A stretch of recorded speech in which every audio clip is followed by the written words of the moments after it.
So I was in this heavenly realm. I was this little orb just bouncing around. And I was so childlike and curious and innocent. And I was watching a guide prepare another soul to come down to earth.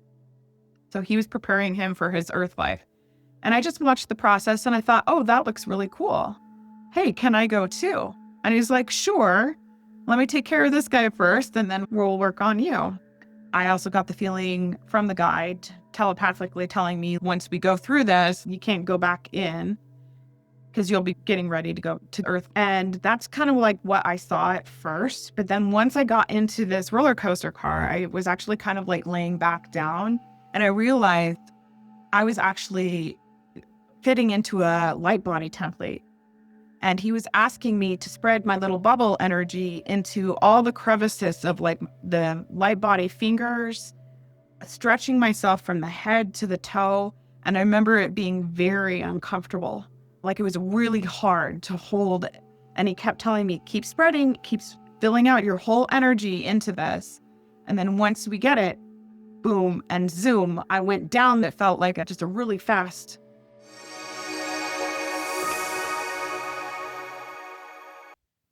My guest today is Rebbeca Wertz, who had a spiritual awakening in 2006. And when she was in meditation, she was given names of extraterrestrial groupings like the Arcturians and the Pleiadians. And she'd never heard any of these names before and was able to get confirmation that they actually existed.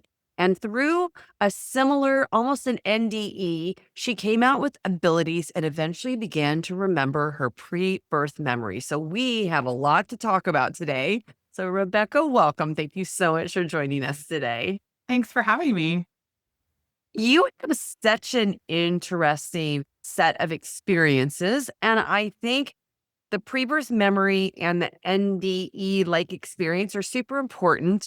But I think where I would like you to start is with your spiritual awakening, because I think that as the collective is beginning to wake up, I think there are a lot of people who are watching who are probably going through this right now, and they probably will be helped by hearing an experience like what it means, what it feels like, so that they have something to reference. So I'll let you tell about your spiritual awakening in any way that you'd like to share it. Sure. As you said, I had it in 2006, and that was when I finally got through the bulk of like trauma of my early childhood and taking my abuser to trial, all of that, testifying in trial. It was a lot. Yeah. And then just going through my own personal like healing journey. I finally found myself in a stable marriage. And I started to really ask that question, what happens after death? I left my religion. I was raised in the Mormon religion growing up. And so there was a lot of like religious beliefs that I had moved on and just grown out of. It felt like a shoe that didn't fit anymore. It wasn't answering my questions. It put priesthood holders on the men and the power of that. And that was used, and I saw it being used and the disadvantages for women and children, all of that growing up. So anyway, I started to question life after death, and I started looking at NDERF.org, which is the Near Death Research Experience Foundation, right? Yeah, I think that's that one. Research Foundation, yes. And I just started reading like crazy. I read over 2,000 experiences. Yeah. Rebecca, you sound like me. I don't usually interject when somebody's telling their story, but I feel like we're in a little bit of a similar path. I did the same thing. I just get hungry like for that knowledge, and I It felt feeds like your soul. yes, and it was like such a good like research pool because it's had people all over the world, had people from all kind of diverse backgrounds, genders, beliefs, everything, religions, all of that. And they were experiencing same things with their near-death experience. And it was like I was remembering what I already knew. And so within a matter of like, man, I think a couple weeks of reading all of these near-death experiences, I had that Kundalini awakening, which I actually thought was a seizure at the time. And I went to the doctor to get it checked out, and he's like, no, you're fine. But I was like, what was that? Because I felt it and I saw color with it. and I felt the coiling unravel from the base of my spine to the back of my neck. Now that I finally found what I was looking for online, because back then, gosh, '06, like there's not a lot of information online about this stuff. So I finally found something called the Kundalini energy, and the way it had described it, I was just like, oh wow. And then I even found something that confirmed that I had an assisted one. So I felt like a guide there during that as well. So yeah, and then I decided to do like a contact my guides. And this is back when Doreen Virtue was still doing her stuff, which she's no longer doing. So she had like a connect with your guides and angels kit that I just picked up at like Barnes and Noble and took home, lit the candle, took the little salts bath, and did the whole like just connecting with my guides thing. And that's when I heard the name Andromeda. And at first I thought it was Greek, like that's the only, because yeah, that's the only name I associated with that at the time. And so I just kind of shelved it for a while. And then I had a dream within a matter of days of doing that guide contact stuff. That's when I was at the chalkboard and an ET being was standing next to me and asking me to write out the name, which was Arcturo, and they shortened it for me because I couldn't have remembered the whole thing. And so when I Google searched, I found information about the Andromedans and the Arcturians the very next day. And I was like, oh, wow. I just still remember that day. It like blew my mind. And I started getting downloads, with that ring in your ear and feeling like you're being like lifted out of your seat almost from the feeling of getting that download felt so good. All these confirmations. And I grew up, like I was into Star Trek a lot. I was into Doctor Who. Like I remember watching some weird alien stuff on TV. I don't know how or why, but it's just like, I've always felt like weirdly connected to it somehow. And I really do feel like they were with me as a child as well. So yeah, so that's kind of like how it all started for me.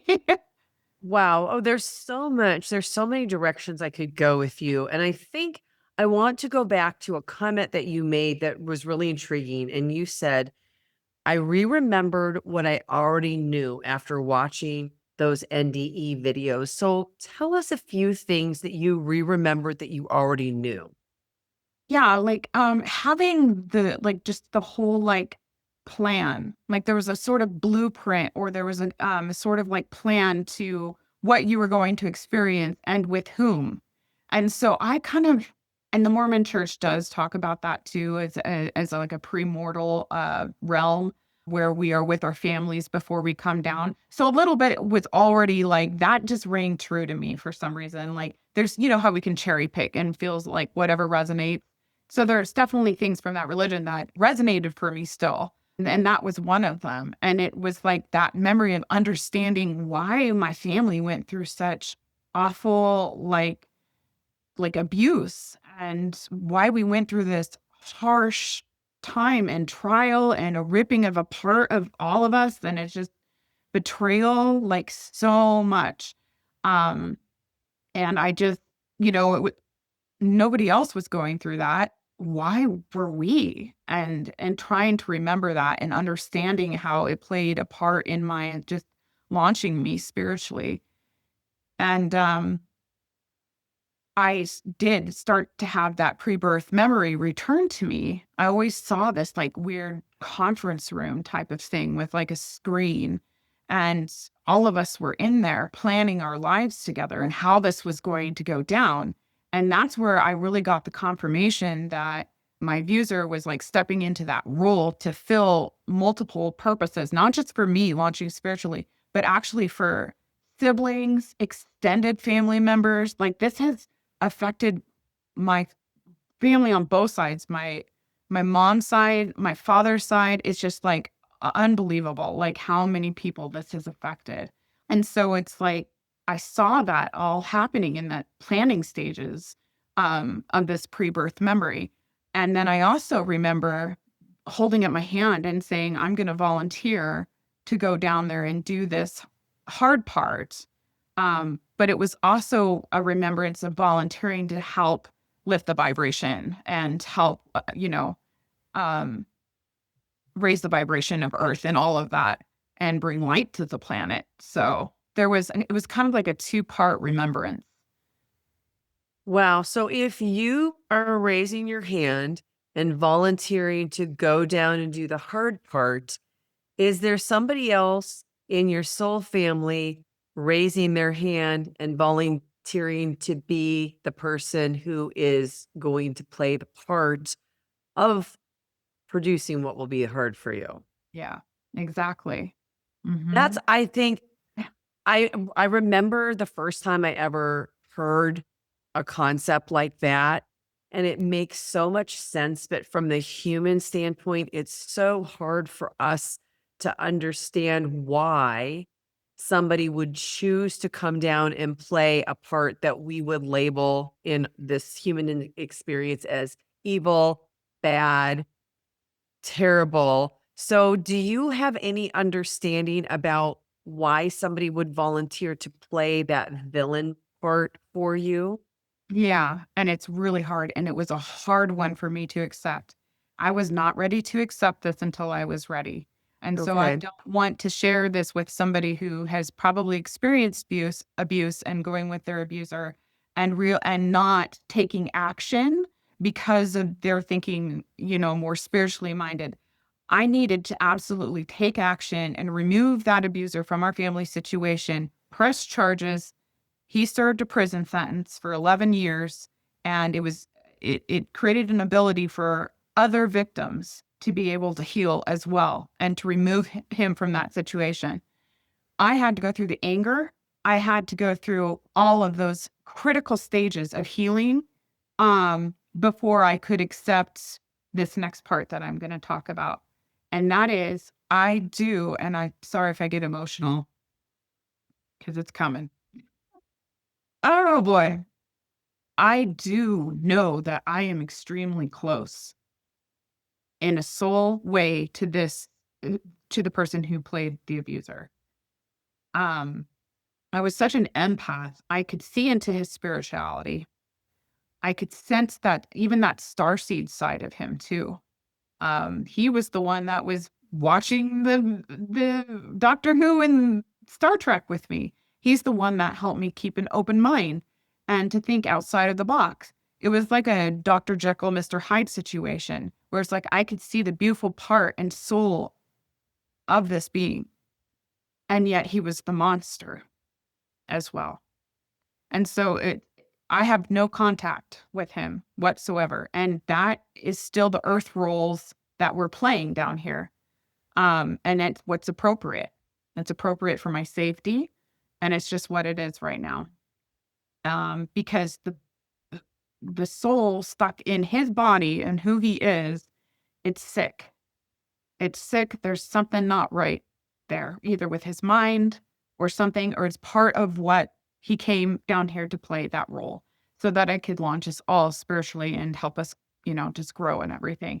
But because I'm a spiritually open person and because I am very like connected with that and on the other side, I could sense his soul on the other side as well. And realizing that that was what this was about. It wasn't necessarily like, oh, he has, he's coming to get me or y- like there's a karma thing. It didn't feel like a karma thing, like I got him in the past life and now it's his turn to get me in this life. It didn't feel like that for my situation. It could be different for somebody else's, but for my situation, that's how what I saw. Rebecca, what do you think his soul is like on the other side when he's not in his earth body?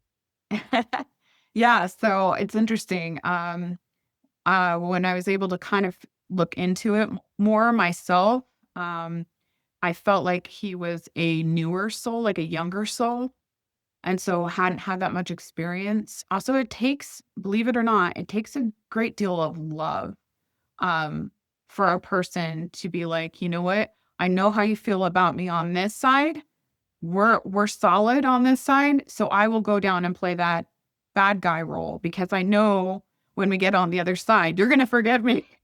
Like it's gonna be okay and we're gonna understand it all.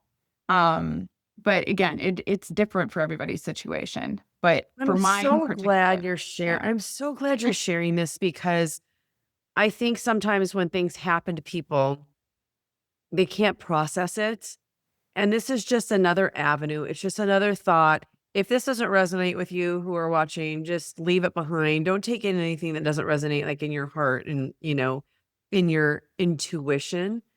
But I think that there are a lot of things that happen to us this way because having been on the other side, I've experienced that there is nothing but love. That means every soul is love and every soul is the God essence. So no soul is not love, even though here we would say that person committed atrocities, that person was evil or terrible. But on a soul level, it's different, and maybe this helps some people to be able to find a way to forgive because forgiveness really isn't about somebody else. What did you learn about forgiveness throughout all this? Yeah, so that was huge.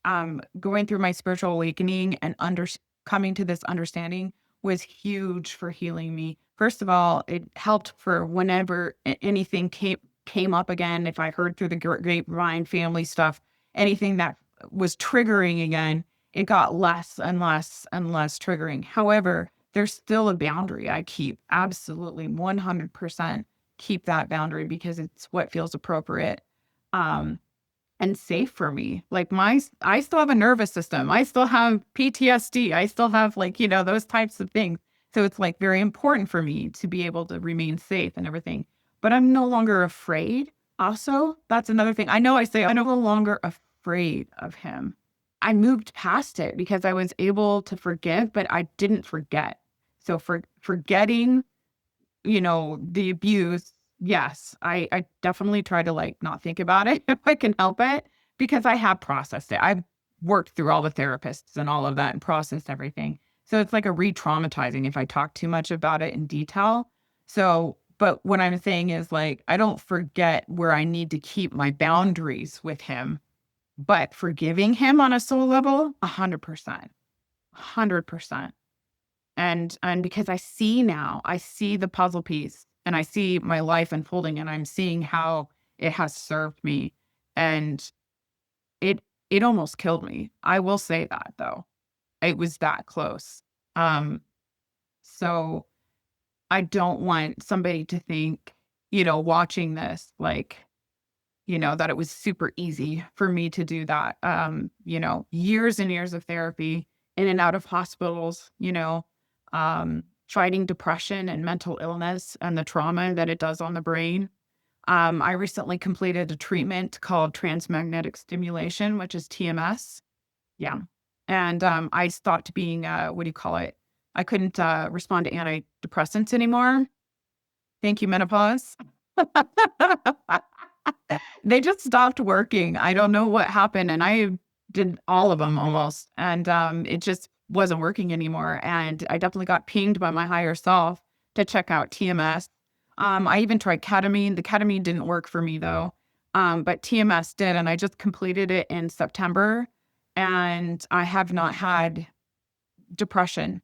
It's like I'll have a blue day occasionally, but that waking up with that heaviness and that depression, I don't get that anymore on a day-to-day basis, and it's been amazing.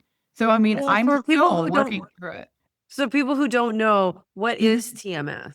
So, yeah, it's like a little machine that sits above your head, and it just, you get mapped out on your brain, where your, anxiety I think anxiety is on this side and depression is on this side being my left side. And it'll just send a little tap, but it's almost like a tap zap of energy, and it'll just hit it like this for about 5 minutes, and nothing's hitting it. It's like that it's the energy that's going through that. You feel it just right there. And, it just kinda wakes up that quadrant of your brain that has been so dormant, and it's telling your brain, "Look, this is your place where you can be happy." And it just you go in a couple days a week and you get a 5 to 18-minute treatment done of that being done, and then you get the anti-anxiety on this side, and that's it. And I did it for a couple months. Um, yeah, from July to September. And some people say that all you need is that one treatment period for the rest of your life. Some people might need a touch up once a year, but it's amazing. It's safe for pregnant women. I wish this would have been the way to go rather than antidepressants and all their side effects. Yeah. Well, It so was is pretty this amazing. something that insurance It covers? did, but I still had to pay out of pocket. So I think I paid like 1,500 out of pocket, and then insurance covered the rest. And how much was the whole treatment for the 3 months? So I think it would have been, they probably covered half. So it was probably 3,000. Okay. I'm just curious. I'm sure people who are listening are curious Yeah. because it's Like, like, whoa, what's definitely look this? into it. And I was so scared of it because they first had like a helmet. And it's scary to think of putting like a whole helmet of that over your head. But now they have a more advanced machine, and it looks just kind of like a black metal thing about like this big and about this thick.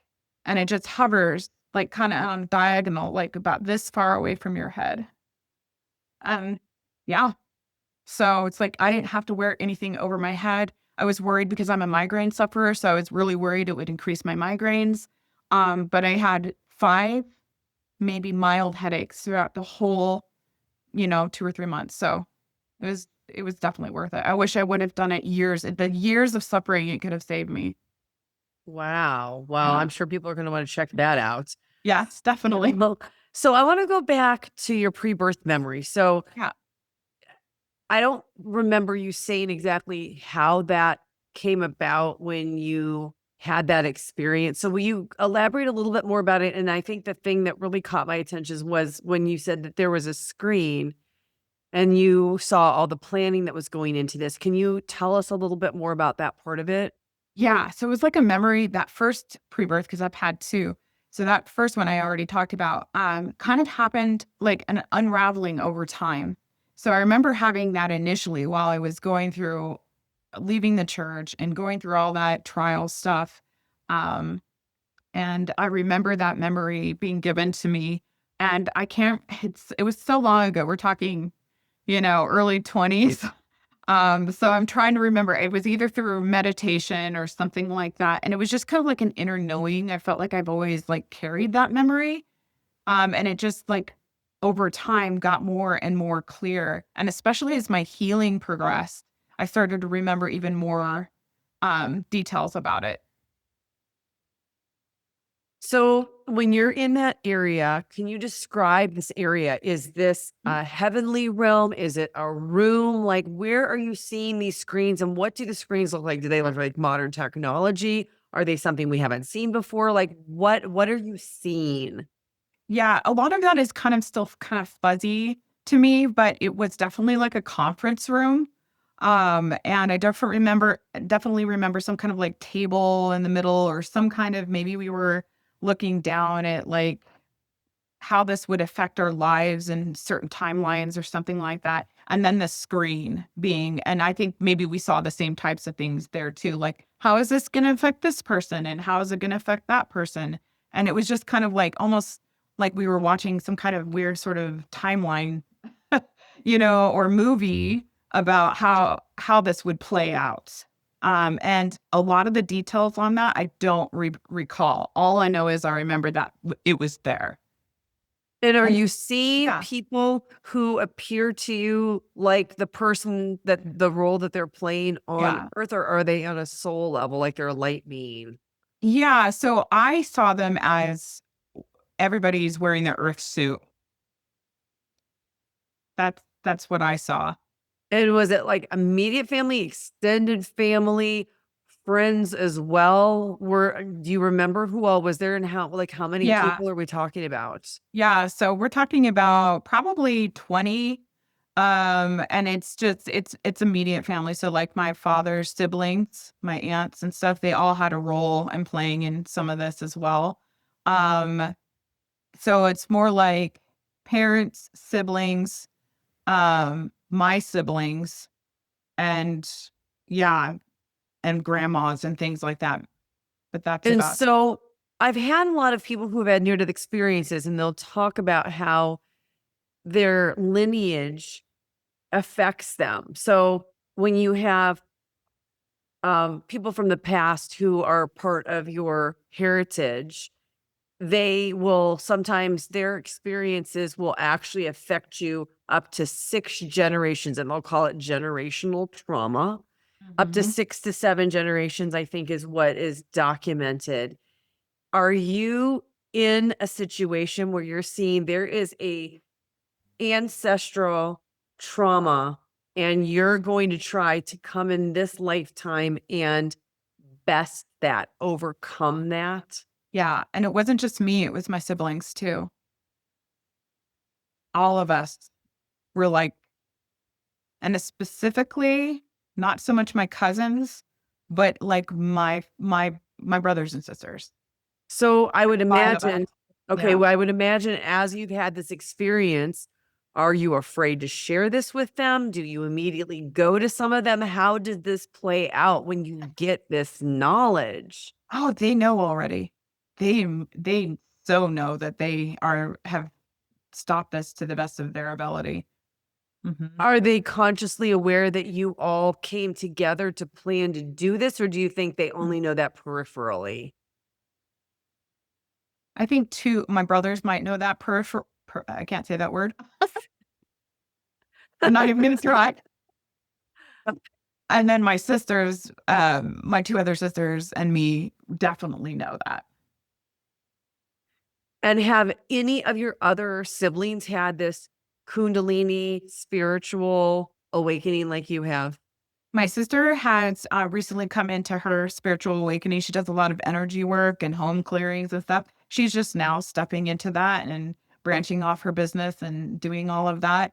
And I think it was a pathfinder for her, and I think my other sister is definitely open to that, but she is unfortunately, she's fighting addiction.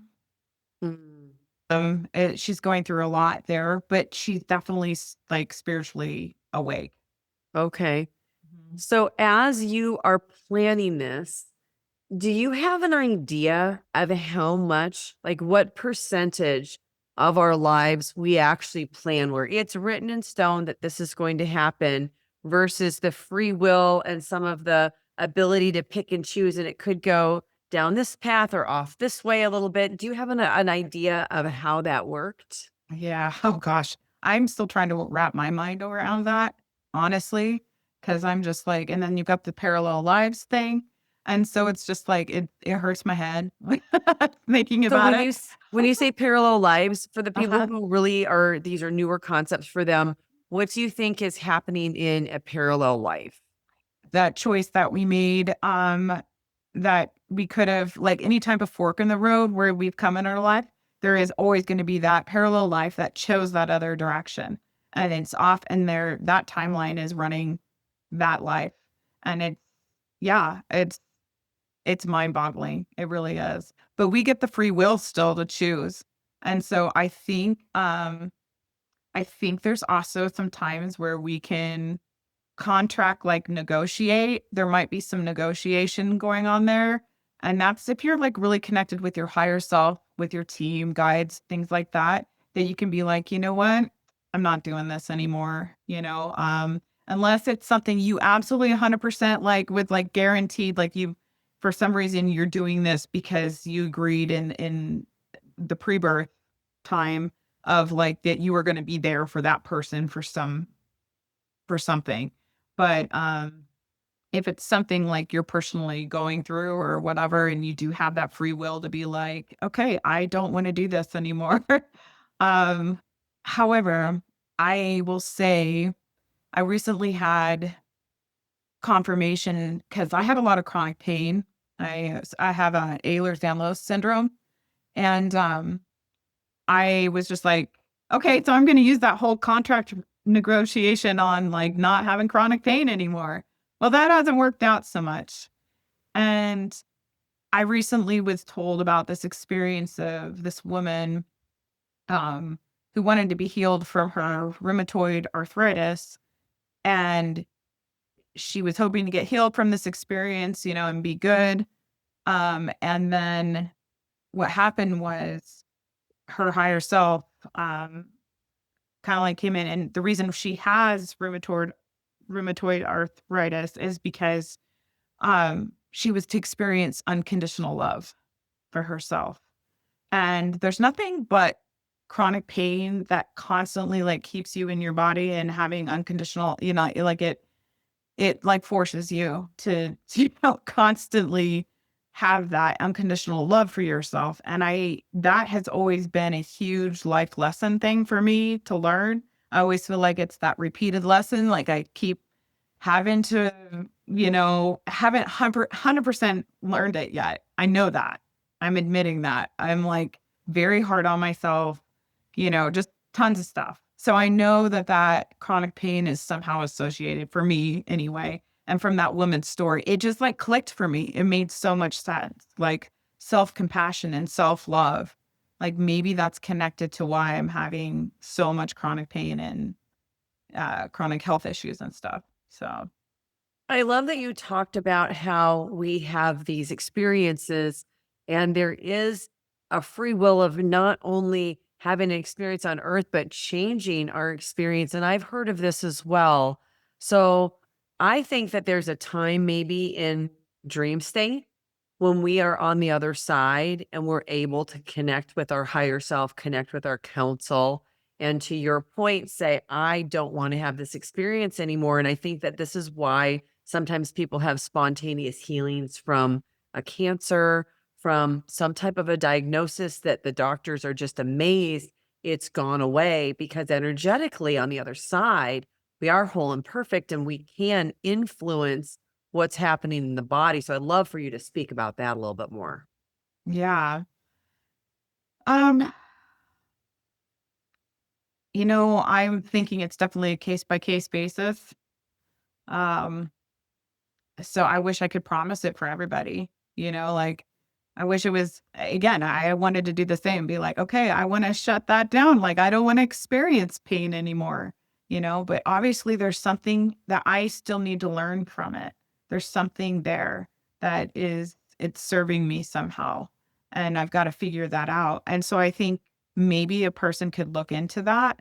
But there's also certain things like, um, maybe it's a job or something, or you feel like you're doing some kind of work and you're just like, you know what? I don't want to do this anymore. And if you felt like at one point it was part of your soul contract to do it and you saw the benefit of it, that makes so much sense. But there is probably going to come a time where it's no longer going to serve you. And so, yeah, you can definitely have the free will and change that. I mean, we're always constantly upgrading. And so stuff has to fall away. Or couldn't you be at one of those forks in the road and say, I'm taking the fork where this is gone?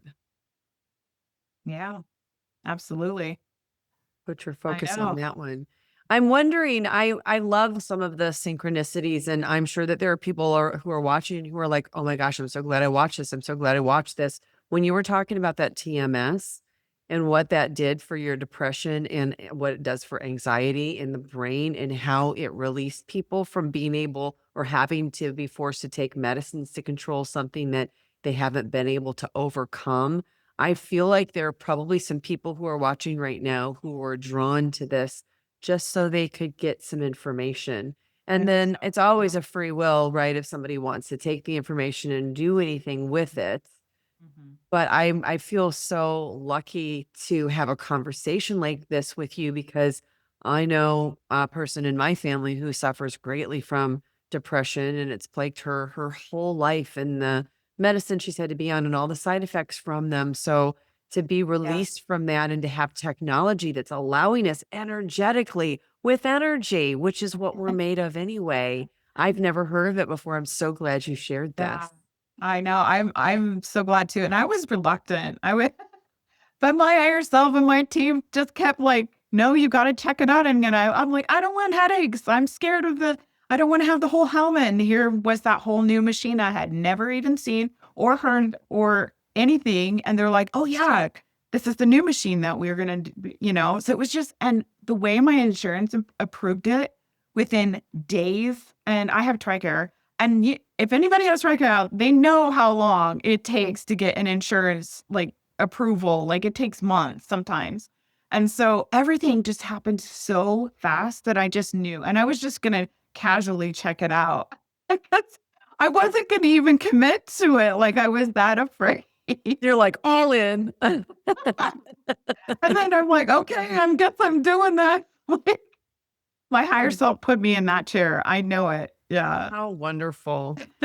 So I'd also like for you to share the near-death-like experience that you had because you gained some new abilities. And I think this uncovering of the pre-birth memory is one of them, but I'd love for you to share that part too.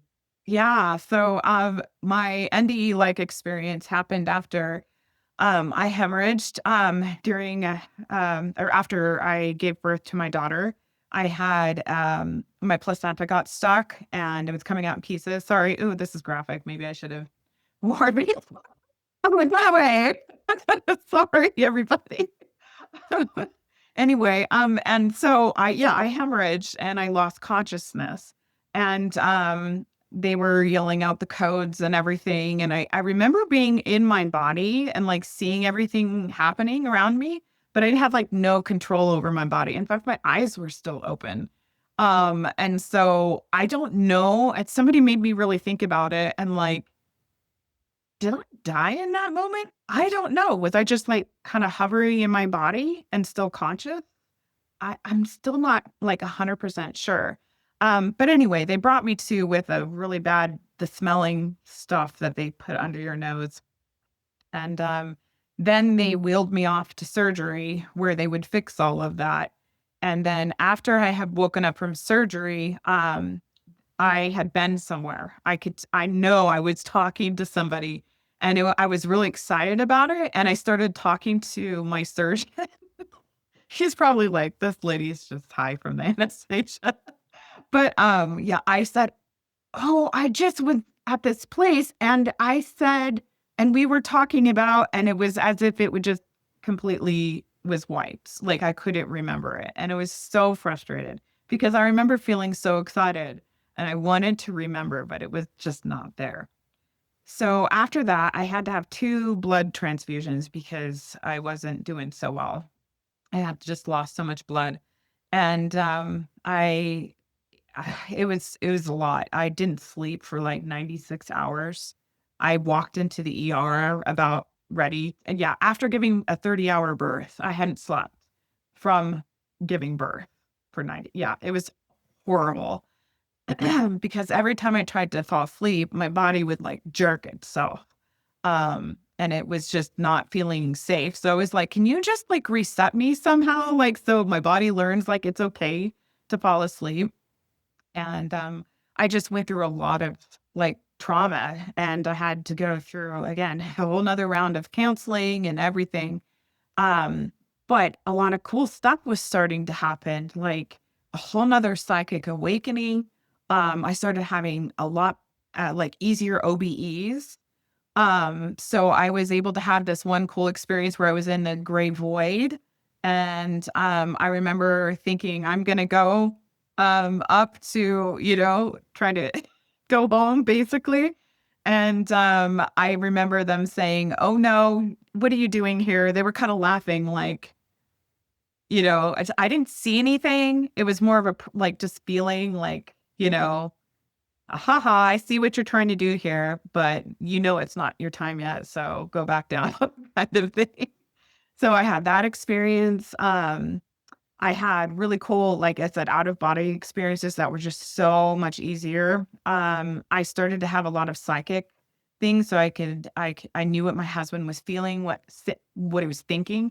And then he would say the thing that he was thinking. And I said, I knew you were going to say that. So it's like we were really connected. I was connected with my baby. So it's like when she would wake up, I would suddenly wake up and we would wake up at the same time. A year after her, the birth, I woke up at exactly the birth time of her birthday. How crazy is that? Um, and then like at work, so I was working as a paralegal, like, um, I'd see something on a calendar and a name would just pull out to me. And then that guy just called like within an hour. And so I was getting a lot of like premonition. Like I could feel it's gonna sound kind of crazy, but I could feel into the frequency of machine. And like I knew there was something off with the printer even before it started misbehaving and sure enough, it like stopped working. And then I had to carry this 20-30 pound printer to get serviced. I got an orchid to bloom that was dormant for years because I was really in tune with it. And I have never been a plant person. So the fact that happened and I got it to bloom was like huge. I've killed so many orchids. And then like I was working in DC at the time. So like I could sense a lot of frequency differences, like specifically over that DC area. And I really did not like what I was feeling there. If it was to like keep people in that rat race mindset, corporate, I don't know. That's the feeling I got with that frequency fence, feeling like it was over the DC area.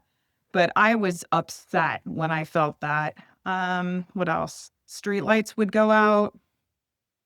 Just all kinds of, and then profound dreams. And then one of those dreams didn't feel like a dream. It felt like you just wake up and you knew you'd been somewhere and it didn't even feel like you were asleep. So that was my second pre-birth experience. Well, what, can you share the dream? Yeah, that was the pre-birth. I'm going to share the pre-birth experience. Okay. Sorry, I went off on a tangent there. No, this is great. So the second pre-birth experience I had, and so I was in this really heavenly realm. We're talking like clouds and, I was this little orb just bouncing around, and I was so childlike and curious and innocent. And I was watching a guide prepare another soul to come down to earth. So he was preparing him for his earth life. And I just watched the process and I thought, oh, that looks really cool. Hey, can I go too? And he's like, sure. Let me take care of this guy first, and then we'll, we'll work on you. And so I should preface this by saying this pre-birth experience, I don't know if it's that I followed this person down and watched their life, or if it was actually a life I had before. So that's where I'm still kind of confused about it, but I'll go ahead and continue. So the first thing I remember is that there's this dome, bubble-like dome over this area, this heavenly area. And I could feel resistance going through this little bubble wall. And I just knew that was the veil.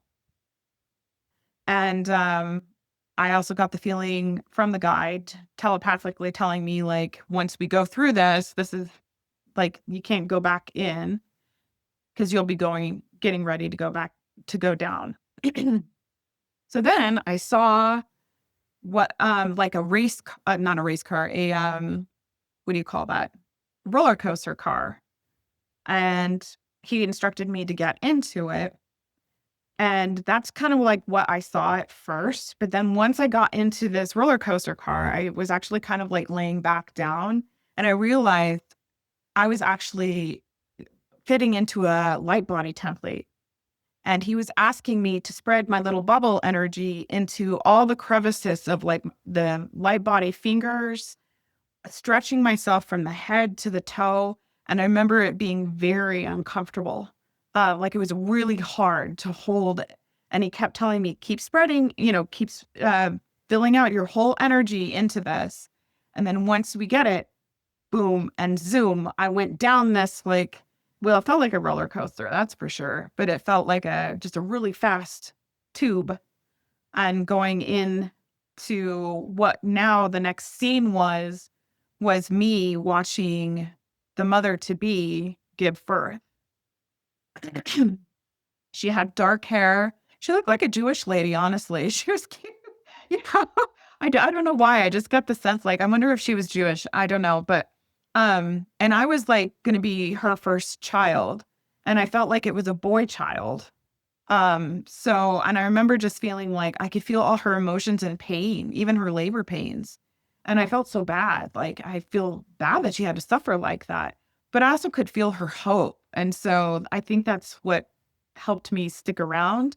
And then the very next scene I saw was everybody singing happy birthday to this 1-year-old sitting in a high chair, little boy. And I do remember, like, it almost looked like it was 1930s or 40s kind of time frame of maybe even earlier. I'm not sure 100%. Um, and then that was all I was given. And that was it. And I worried when I woke up after that that I had died at a young age because I couldn't remember anymore. And I was worried that the mother was suffering from her grief of having lost me. Or was it that I was just only given that amount to remember so it wouldn't like confuse this life and all of that? And maybe that's just all I needed. But yeah, that was the experience. So, Rebecca, that's incredible. I've never heard anybody describe how they would have to fit into a light body. I've only heard the opposite. Well, I guess I've heard it in a different way. Like people are coming back into their body from a near death experience and they explain like, ah, it's so heavy, it's so dense, it was hard, or the ease that the spirit comes out of it. But your description was absolutely incredible. Have you ever heard anybody else having never. So I know it's not something like I could even create or think about. And yeah, to me, that's why I was like, it was so profound when I woke up that I was like, I better like document this. Like, this is amazing. So I'm Yeah. curious, when you got to that point where the energy finally filled the body all the way and you were like, zoom, boom, like it takes off. Did you have a feeling that you can remember and connect to when it finally got like you did it? Yeah. I was just like, but it was also fast. It was like, oh, I finally did it. It was more like the feeling of being uncomfortable and trying to get there that seemed to take forever, of like stretching it that far. But as soon as I hit it, it was like they didn't want to waste any time. And it's almost as if they didn't want to lose that. And they wanted to send it down immediately as soon as they got that. Cause like if I accidentally shrink back in or didn't fit it out somehow, like there would be like malfunction. I don't know, but I do feel like as soon as I got it, it was like they did not waste any time in just sending me straight down. So, how does this change you and your life? Because before you had these remembrances, you're living your life a certain way. It can't help but to change your life in some way. Can you describe the ways that this changed how you thought about your human life?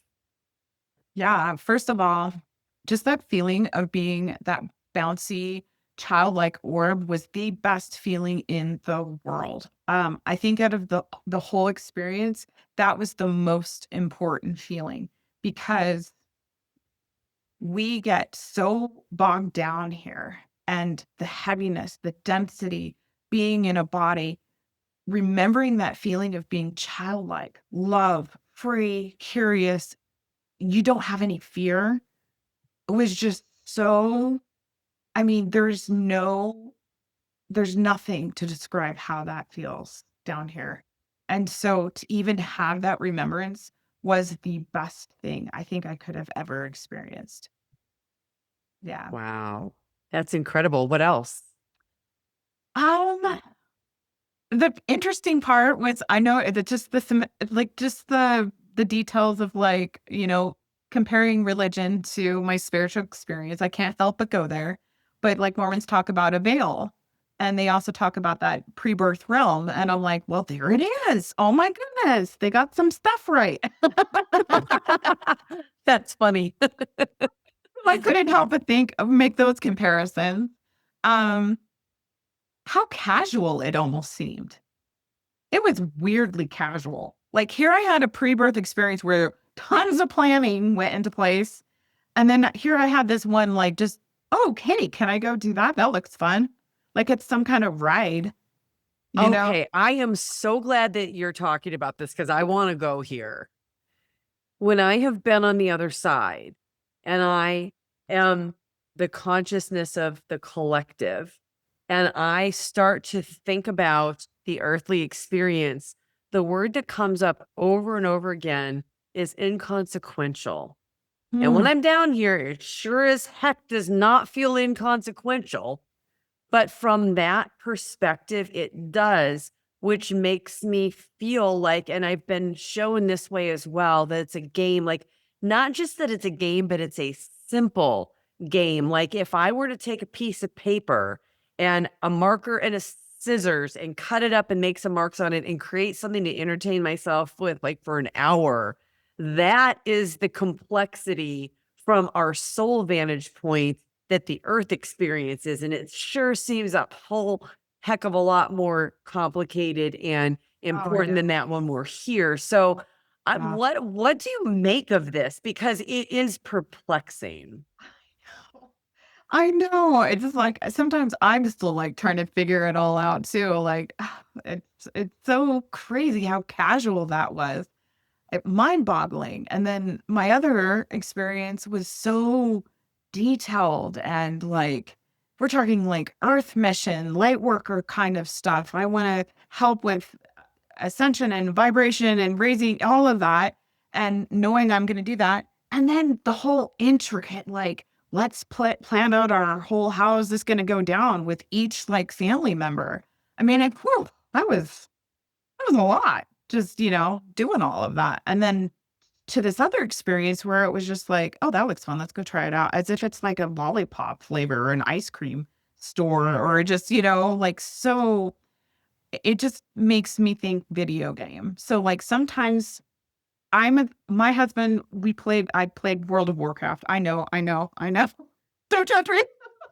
But like I would play a lot of these games and like some characters, you really want the backstory. You want to take forever like designing how they're gonna look and what their strengths, their weaknesses. And it almost takes you like a week practically to create like the thinking about what you want, what realm, part of the world that you want to like bring your character up, which, alliance or horde, bad guy, good guy, it's that kind of thing. Like you really go into it a lot. Then there's these other times that when you're playing with a game, you're just like, oh, I just want to like create a character really fast. I just want to go in and see what it's like for just this like little thing, just to get like scope it out for the first like, couple 30 minutes to see if this is something I want to do or if I want to play. And so I'm like, huh, I wonder if that is kind of like what we do over there too. I think you summed it up perfectly. I Yeah. really do believe that the purpose of this on the larger scale is just for the experience. 100%. As above, so below. We are playing Yes. video games here. Even when it's our cute little Animal Crossing games or our little, like, I want to just take care of this kitty game. It's just like, Yeah. we Seriously. Okay. literally do that from soul perspective, too. Well, you mentioned the part about understanding the purpose of coming in here. We talked about the term light worker, which we've mentioned a lot on the show, and also of coming here to raise the vibration. So, what have you come to understand about the vibration and how we are trying to raise that right now with the groups Mhm. of people who have come here for that? Yeah, we have a lot of the opposition. We've been messed around with.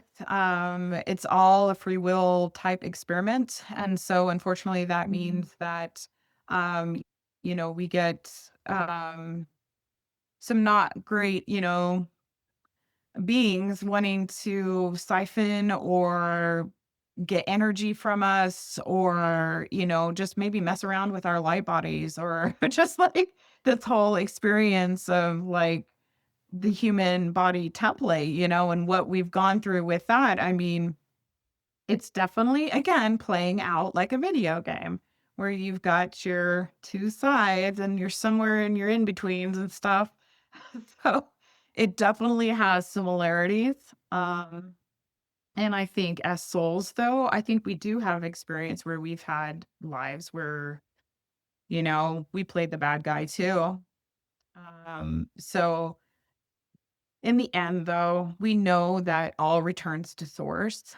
and that it is one big kind of stage that all of this is going on. And in the moment, it doesn't feel good to think about like we're being messed around with like that, you know? But in the end, when we can look at it and look at our various lives over eons, what experience, I mean, amazing experience we get from that. Soul growth. Do we get to be creators ourselves? Do we get to like go to those other dimensions where we get to, create and mess around with that too? Like there's definitely a lot going on here. But when I get too caught up in thinking about all of just the awful, and how much opposition we've had to face, I think about it at the end, we get to return to that home, that source, and that feeling, and being part of love. And when I think about a dark room and turning on the light, light will always scatter the darkness. So no matter what, light will always, always obliterate darkness, no I matter think what. I think I absolutely agree with that.